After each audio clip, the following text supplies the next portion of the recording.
Hey, we back. We back. We back. What's up, everybody? Like we never left. And it's your girl Mignon. We back. And like we never left. I'm Corey. I was into the We Back dance. Yeah. We're back with another episode of Tea and Worship. Just the tea, right?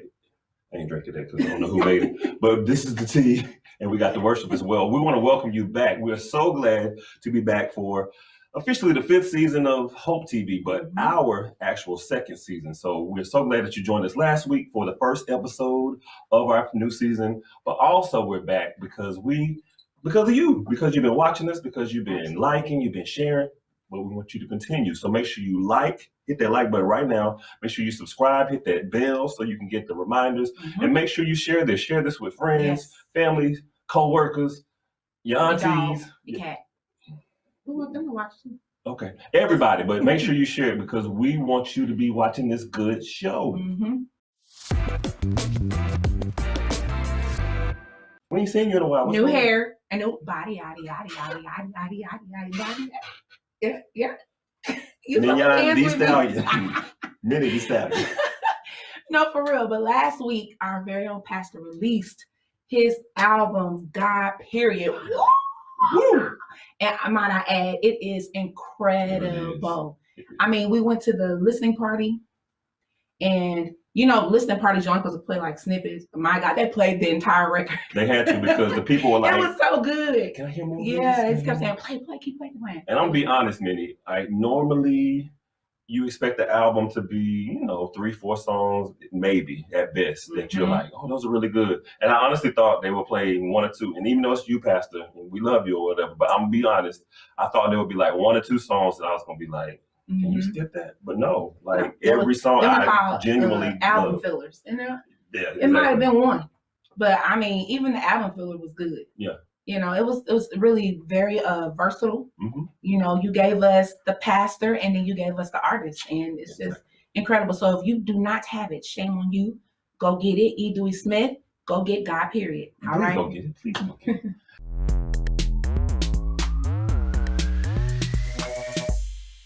Now, without further ado, we want to welcome our guest for the day. I want to do the intro. Introduce me right now. I'm gonna stop you if you don't. Can you just like I was saying, I want to introduce our guest for the day. No stranger to Tea and Worship. No stranger to Tea and Worship. No stranger to you all. A singer, a songwriter, a producer. She does vocals. She got her own vocal company. She got all kinds of things going on. Has worked with pretty much some of everybody. Like if I named the whole list, we wouldn't have enough time in the show to name the whole list. She's a mother, she's a wife, and she's a great person and happens to be my co-host. I want to welcome our guest for today, nobody else but Mignon Sarton. Give it to her. I want to see some claps. Hey, Corey. She's going to give you too much today, but we're going to try to pull this in. We're going to try to pull this whole thing in. Now, we know that Mignon is one of our hosts here at Tea and Worship, but we couldn't do this show without being able to interview the Mignon Sarton. Now, she didn't want to do this. It was like pulling teeth because she don't like to talk about herself or talk herself up. She one of those types. But we had to have her as a guest because she has done so much in the industry and she's continuing to do so much. And she's so talented and such a gift to the body of Christ and to the world. So we had to have her here as a guest. And you had no choice but to agree to it because I wasn't gonna let you do anything else. So now we have Mignon. Mignon, I am excited to have you here because I've actually known you probably know this, for about 8 years now. Literally 8 years. And I'm gonna tell you, the first time I met this lady, we worked together on the Bravo Nene Leakes wedding, or I guess it was like the remarriage to her and Greg. And shout out to and rest in peace to Greg Leakes, and shout out to the family for the passing of Greg Leakes recently. But we were able to work on that wedding series, and that's where I first met her. Now we didn't really have a lot of interaction because it was like 50 people I think that sang at the wedding. But I did meet her, and I knew a little bit about her. I had heard of her, but really didn't have much interaction. Then fast forward to House of Hope. she had already been at House of Hope, but I didn't know her then. And then I was at House of Hope, and then she came back to lead worship, and we became acquainted with each other through that. And now she's my friend, and we're here co-hosting the show together. Ain't that crazy? Yeah. Ain't that crazy how God works? So, Mignon, do you remember anything about that wedding, that situation, that Bravo series? I do. I was excited. Who was it? The Seed? Was it the Seed Yeah, it Choir? was a Seed Choir. With Greg Kirkland. Yeah. He was actually the person that introduced me to House of Hope. Yeah. The wedding itself was amazing. A lot of stars, of course. And I think, did I sing a little bit? You did. You at the end when they were walking through, you led. I don't even remember what the song was. Some song, but we sang. I know, like it seemed like probably was like 5 minutes, but it seemed like we sang 30 minutes because people were walking past us. But yeah, it was beautiful. I had a good time. It was great. A great moment in history, and glad that we could be a part of it. Now, Mignon, some people out there might not know this, but you are a PK, a preacher's kid. And we know that your dad is somebody that is world-renowned, Bishop Bolton. So can you tell us what it was like growing up in that type of household and having to sing pretty much every Sunday, I'm sure, every other day, I'm sure? Well, the life with the Bishop Bolton was a box. We couldn't do much of nothing. It was church, and they trained us to where church was like a vacation. Mm-hmm. So like during the summer times, we would be in different cities and different states, but not to vacate. It was to go to church. When like we was out, having a good old time, it was church. So my life was we couldn't play spades because that was like gambling. We couldn't listen to R&B, and it sounds harsh, but it really, really benefit me as an adult now. And I'm really grateful for the way that I was raised because now I know I balance things out better with my children. I do allow them to listen to certain things or do certain things that I couldn't do, but just make sure that that it's a good balance there, because there are some things now that I lack because I didn't have, some of those things, or I wasn't open to some of those things. So it hindered my knowledge of certain things as I got older. So if you notice, like I don't talk a lot about worldly stuff because I didn't really grow up with that, you know what I'm saying? So I really have to research things to know about it. So I do allow them to, have that balance. So she's not kidding, because we could name like some random song and Mignon is like, don't know. Right? What is that? And it's like everybody literally knows the song. She has no clue. My husband laughs at me about it all the time. And it's not even a game. She's not playing. She really has no clue. So Mignon, growing up in that environment with, preachers for your parents, and then having to sing gospel all the time, was there ever, being as talented as you are, was there ever like an inkling where you were like, maybe I don't want to do this, maybe I want to sing something else, maybe you did want to do, some R&B or something different? I never really wanted to sing R&B. I didn't mind like doing studio. I didn't mind that, but actually traveling with the R&B artists or actually doing R&B music, that has never really been my interest. Now, R&B music, it interests me because I listen to background. So that it draws me to that, the music, and then the backgrounds and the colors that, that it creates together. It draws me in that way, but I've never really desired to be an R&B artist or anything like that. The only person that I really, really, really, really, really love is Brandy, and of course Beyonce, but Brandy is really that one because of the background vocals.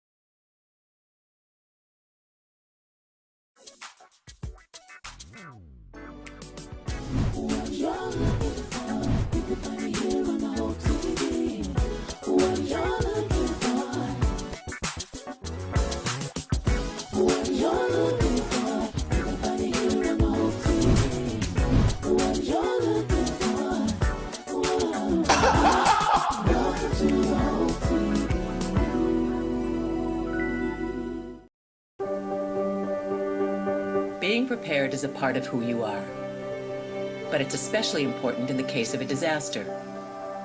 Be informed about possible emergencies in your area.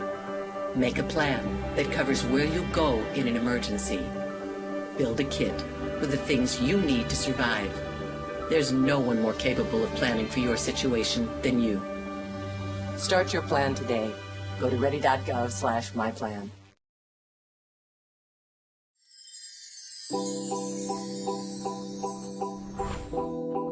looking at those areas of how you became who you became, and then looking at what were all the influxes that interfered with all of the stuff. We don't like to do that. That's too much work, Selena. Sometimes you have to take it in small pieces, in small fragments. You can't just run through it and say, okay, let's merrily do this work. It'll be fun. No, it's not fun work. It's painful. But we have to do it to get through it.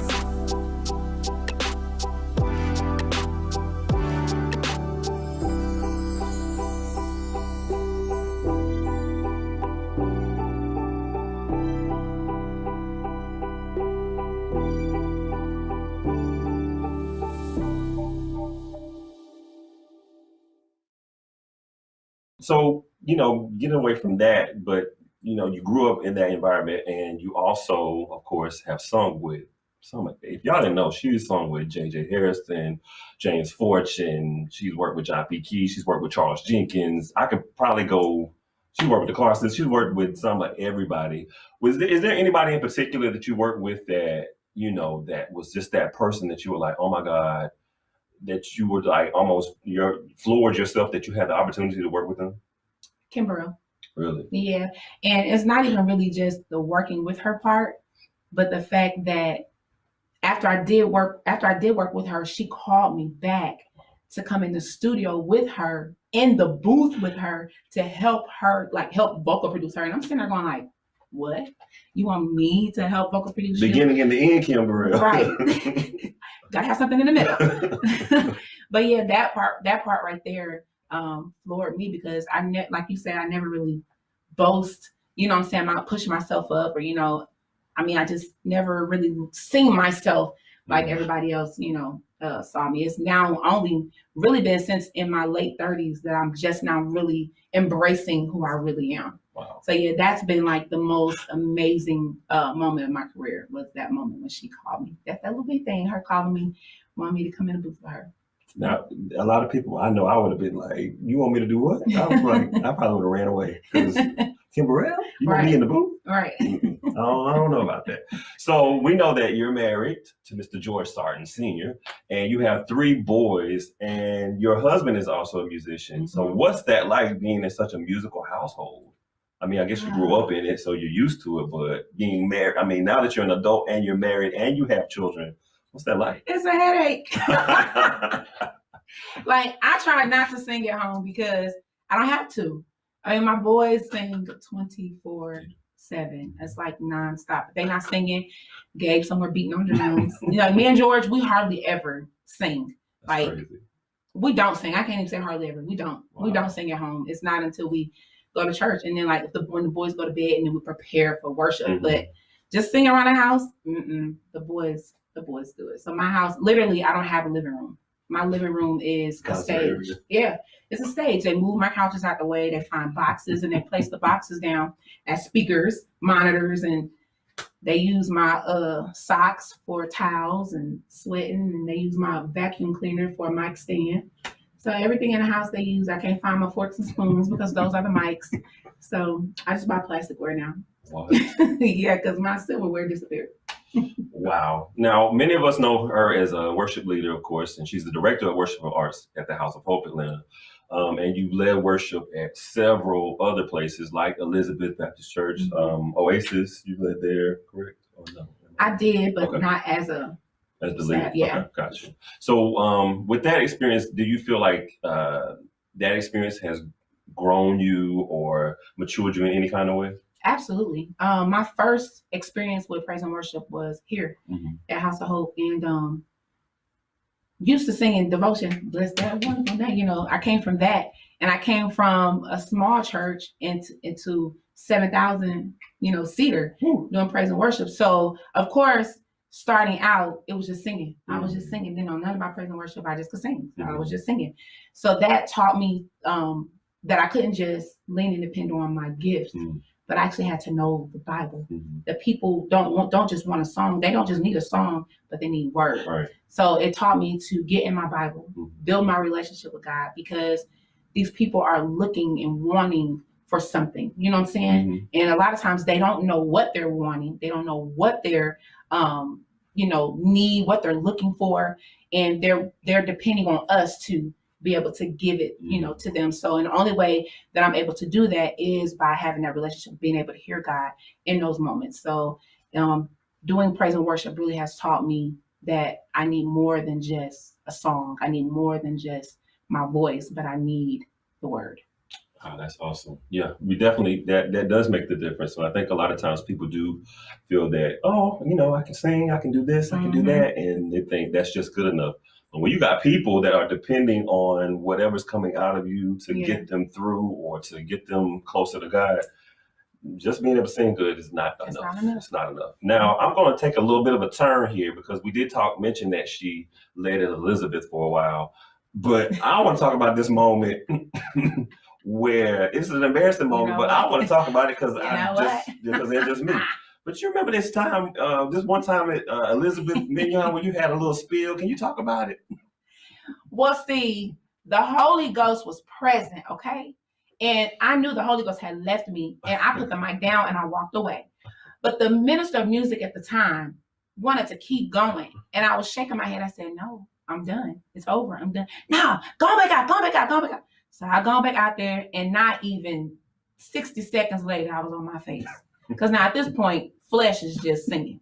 And I'm like, I told you it was over, and I just slid the home base on my stomach. So, yeah. And it was Easter Sunday. The B service, standing room only, full of people. Mm-hmm. And it's on video. It's recorded. Stop it. It's recorded. Hopefully I can pull it up and I'm gonna let y'all see it, or whatever. So But now, Mignon, you sung with everybody, and you worked on everybody's project. The people want to know, when is the Mignon Sarton project coming out? That's what I want. That's what I need in my life. That's what y'all want, right? I'm actually working on it now. And I actually co-wrote with some amazing people. Eric Dawkins, Sean from Boyz II Men. What? Yeah, my husband, and then a young lady named Faith Anderson. What? Yeah, we all wrote on one song. It's called Waited, and it's actually lyrically done. The music is almost done. So hopefully that will be a single, because it's amazing. The record that I'm trying to do, I don't want it to be, I know everybody know me as worship leader. Mm-hmm. That's kind of been what I've been these past 3 years, especially with the pandemic. But this record, I wanted to tell a story. Mm-hmm. I don't want it to just be church. Now that. What kind of church you going to? Puppy Pound? People want you to holler and scream and lose your voice. That's true. But I want to actually tell a story, and I want not just a story, but my story. Mm-hmm. So each song is intentional. Each song is going to talk about something specific in my life. And so the song You Waited is special to me because I've waited for a lot of things, and I've continued to wait. And the Bible says good things come to those who wait, so it's not always a bad thing that you have to wait. Just know in your wait that in due season, you shall reap. So while you're waiting, just continue to plant those good seeds. I know you can get frustrated and, want to give up. And I did that plenty of times, threw the towel in, plenty of times, said, forget it. This ain't for me. This ain't what God wanted me to do. I'm just going to do praise and worship, be a mommy, be a wife, and that's it. Wow. But in due season, God will start bringing the people and the things that you need in order for the promise that he made to be revealed, to manifest. I remember a couple of years back, Pastor does that. Didn't I tell y'all it will be all right? And I think this might be the first time that I actually did. It'll be all right. The Greg's part. And I remember saying something like, remember. God is saying, remember what I told you. Remember what I said. And that's how you can agree that it's going to be all right. Because I remember he said, boom, boom, boom, boom, boom. He said, I will have this. He said, I will do this. So yeah, it's going to be all right. It don't look like it right now, but it's going to be all right because he said it. Wow. You said a lot there, especially, with waiting, because I think a lot of times we want, the promise of God right now. We want the manifestation right now. I got to see it now. But, the great thing about God is that he's going to give it to you when it's time. And it's just like a fruit, if it's not ripe, you pick it off the tree, you bite into that thing, it's gross. Yes, but when it's ripe and it's ready to be picked, it's delicious.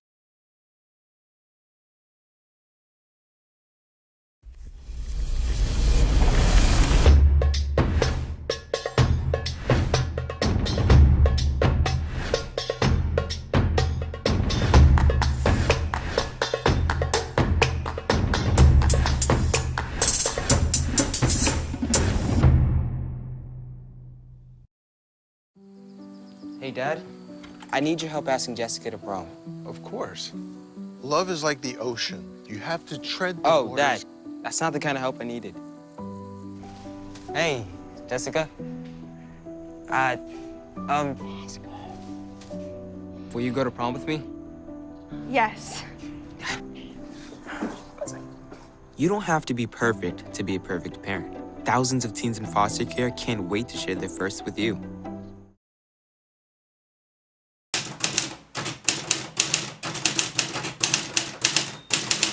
Have you seen more people now trying to do wills and estate planning now that we've gone through, still going through the COVID-19 phase of our lives? I've seen a lot more people trying to do that, to have wills, to have healthcare directives, to even to the point of having living trust. For example, a will goes through probate, so it's public knowledge. But trusts are not public knowledge, so families are really starting to take a hard look at what if I'm incapacitated.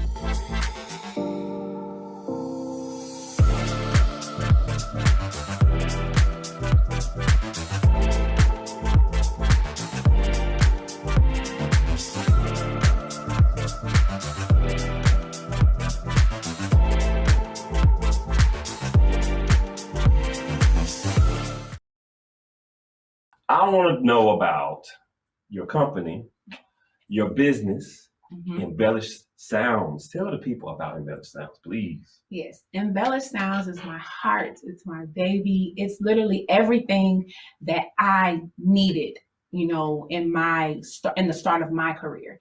Embellish Sounds is literally a platform for creatives, a platform for singers who desire to make singing a career for them.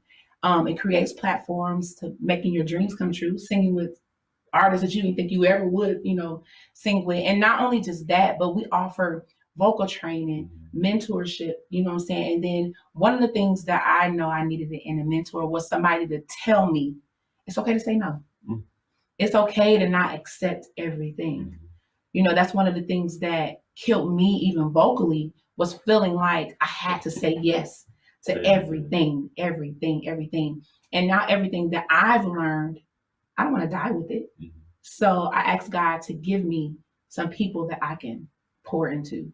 And I told him, I was like, with this company, I don't want just anybody. I don't want people that feel like they've already made it or already arrived.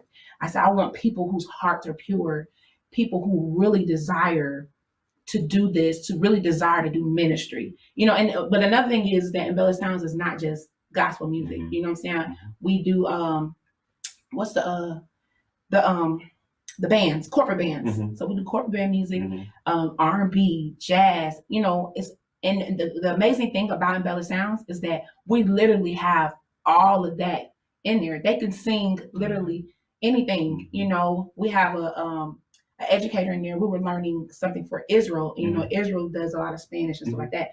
So when we heard it, we was all sitting there going.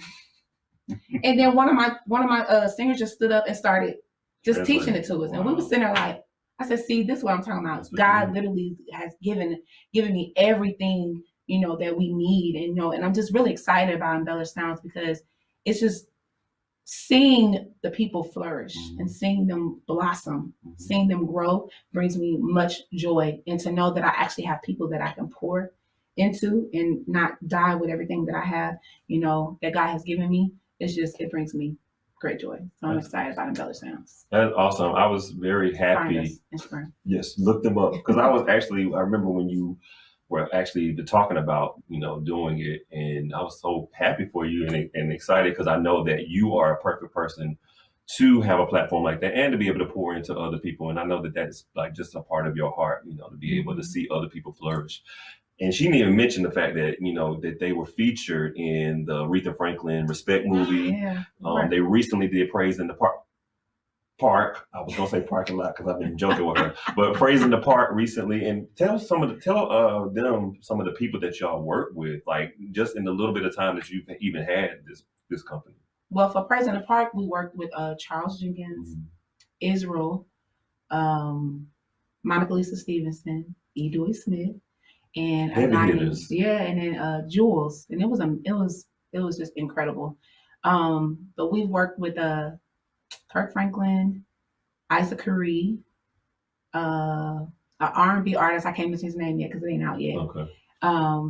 It's so many more. I mean, just follow us on Instagram and Just you'll name see. dropping. You asked me the name. You did. Hallelujah!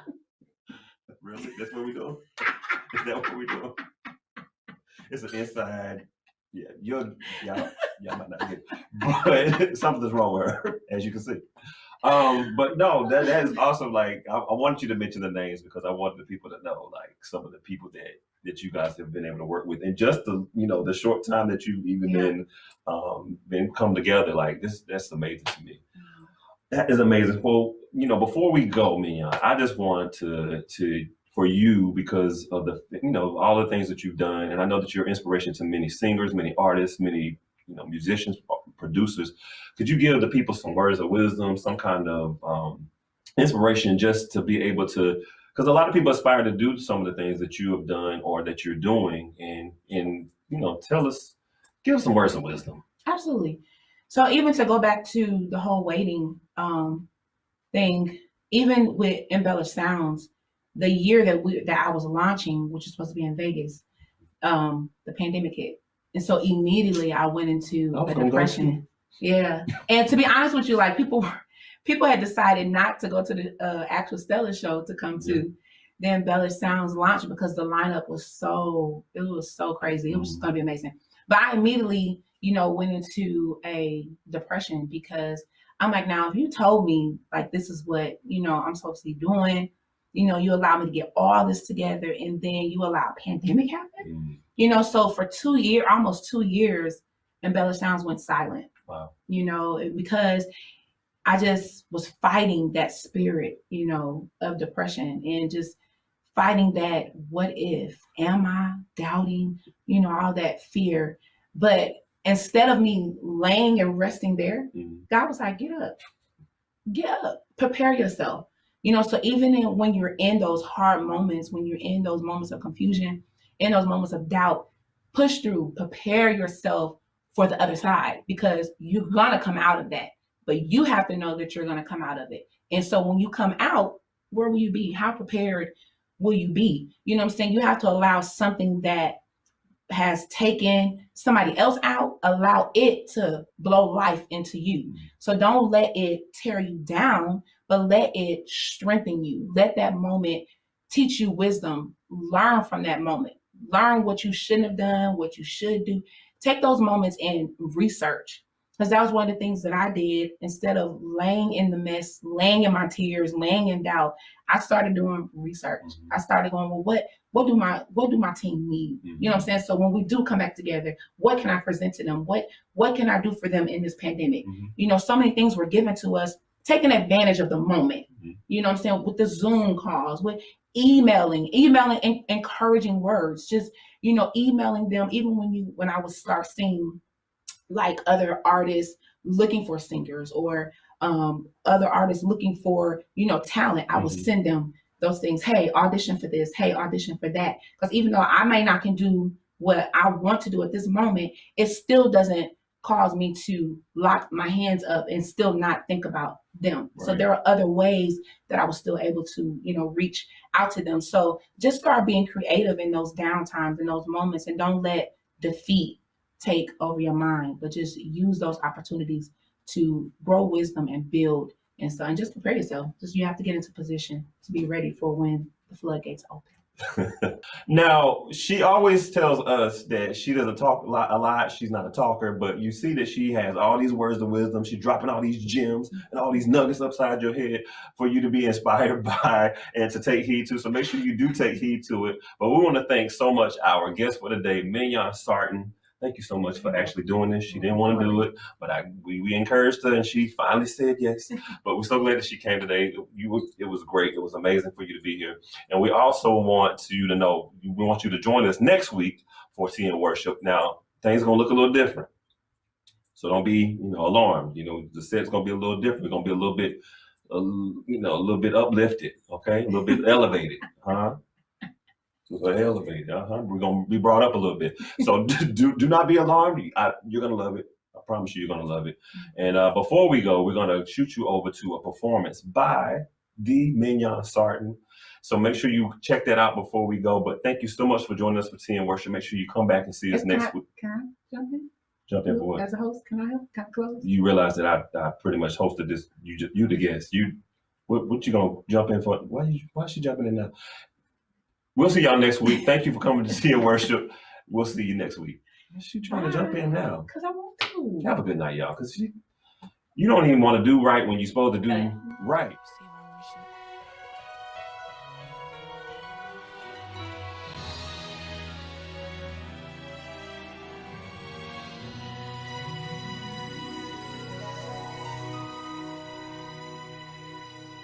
Lord, you are good. You've been so good. Lord, you are good. You've been better than good. I can't praise you enough. See, I owe you my life. I can't praise you enough. Even if I try, 'cause, oh Lord, you've been so good. You've been amazing. Oh Lord, you've been so good to me.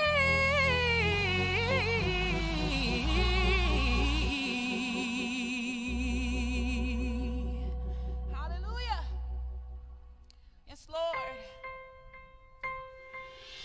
Lord, you are good. You've been so good. Yeah. Lord, you are good. You've been better than good. I can't praise you enough. I owe you my life. Can't praise you enough. Even if I try, 'cause you've been so good.